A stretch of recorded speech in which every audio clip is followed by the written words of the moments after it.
माजी मुख्यमंत्री हे माजी झाल्यापासून त्यांना प्रभू श्रीराम आठवले आणि म्हणून त्यांचा फार फार आभार. आणि त्यांची ही गत, त्यांनी ते प्रभू श्रीरामांना विसरले होते म्हणून त्यांची ही गत झाली, त्यांच्या पक्षाची ही गत झाली. आता ते परत प्रभू श्रीरामांच्या चरणी आले म्हणून त्यांना मला वाटतं की प्रभू श्रीराम सुबुद्धी देऊ, त्यांना आशीर्वाद देऊ. परिषद झालेली आहे की त्या 26 तारखेला तिरंगा रॅली करणार आहेत. त्यामध्ये सर्व लोकांना म्हटलं त्यासोबत पवार साहेब आणि फडणवीस साहेबांनी त्यांनी आमंत्रित केलं. काय सांगता? नाही, कुठेतरी त्यांच्या पक्षाचे खासदार ते सांभाळू शकत नाही, त्यांच्या पक्षाचे आमदार ते सांभाळू शकत नाही, त्यांच्या पक्षाचे जिल्हा प्रमुख जिल्हा अध्यक्ष ते सांभाळू शकत नाही. आणि ते आता कोणत्या ना कोणत्या छत्रछायाच्या खाली येऊन ते स्वतःचा पक्ष आणि स्वतःची संघटना आणि स्वतःचं घर वाचवण्याचा ते प्रयत्न करतात आहे ते. आणि म्हणून या प्रकारचे सगळे कधी प्रभू श्रीरामांच्या चरणी जातात, कधी तिरंगा यात्रा काढतात, तर कधी फडणवीस साहेबांच्या चरणी जातात, तर कधी पवार साहेबांच्या चरणी जातात. आणि म्हणून हे त्यांचा सगळा केविलवाना प्रयत्न सुरू आहे. साहेबांना जाऊन पवार साहेब घेतलेले आहेत. त्यावर राज ठाकरे म्हणाले की ते जंतर मंतर अशी मोठी टीका केली आहे.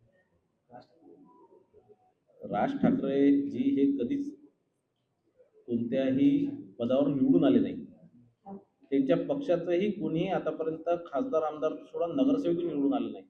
आणि म्हणून त्यांना या ज्या विधिमंडळ किंवा पार्लमेंटचं जे कामकाज असतं हे सगळ्या पक्षांचं मिळून ते कामकाज असतं. कोणत्या सत्ता पक्षाचं नुसतं कामकाज ते नसतं. ते कामकाज करण्याची जबाबदारी, सगळे बिलं पास करण्याची जबाबदारी, सगळे आयुध वापरण्याची जबाबदारी हे सगळ्या दोन्ही पक्षांचं सामूहिक जबाबदारी असते. आणि म्हणून ती सामूहिक जबाबदारी पार करताना एका दुसऱ्यांची भेट घेण्याची आवश्यकता असते, चर्चा अनेक विषयांवर चर्चा करण्याची आवश्यकता असते. आणि म्हणूनच पवार साहेब ला भेटले, PM साहेबांना भेटले, पंतप्रधान साहेबांना भेटले. या प्रकारचं अनेक लोक, उद्धव साहेब सुद्धा माननीय फडणवीस साहेबांना भेटत असतात, त्यांच्या पक्षाचे अनेक आमदार भेटत असतात. आणि म्हणून ही एक रीती परंपरा अनेक वर्षानुवर्ष ही राहिलेली आहे.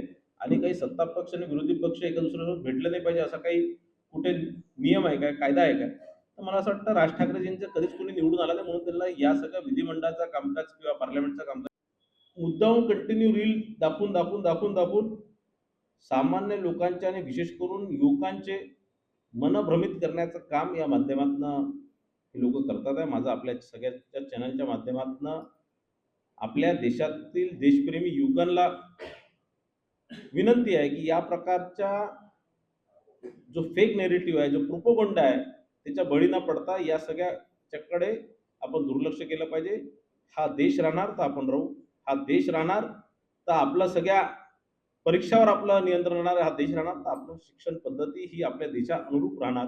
आणि मला असं वाटतं हे जे विदेशी ताकद आहेत, हे जे अनेक जे या देशात राहून जे या देशाच्या विरोधात षडयंत्र करणाऱ्या ज्या संघटना आहेत, ज्या अनेक काही धर्म संघटना आहे, काही जाती संघटना आहे, काही या ज्या लोक, या प्रकारचे जे अर्बन नक्षल्स आहेत, या प्रकारचे जे डावे विचारसरणीचे लोक आहेत, हे मुद्दाहून, कारण ज्या प्रकारे आता धर्मेंद्र प्रधानजीने अनेक वर्षापासून जी घिशीपट्टी जी एज्युकेशन पॉलिसी होती, जे सिस्टीम होती, जे सिलेबस होतं, ते बदलून आपल्या स्वदेशी शिक्षण पद्धती राबवण्याचा एक महत्त्वपूर्ण ऐतिहासिक निर्णय त्यांनी घेतलेला आहे. ते राबवत आहे NEP च्या माध्यमातून.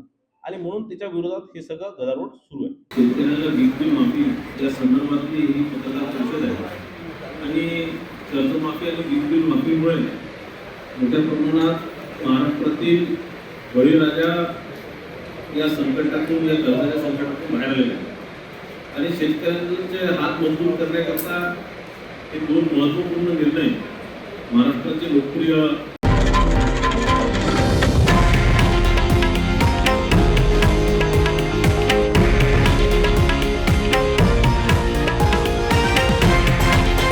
हे आहे देशातील नंबर 1 न्यूज नेटवर्क आणि आपण पाहत आहात TV9 मराठी, एकमेव.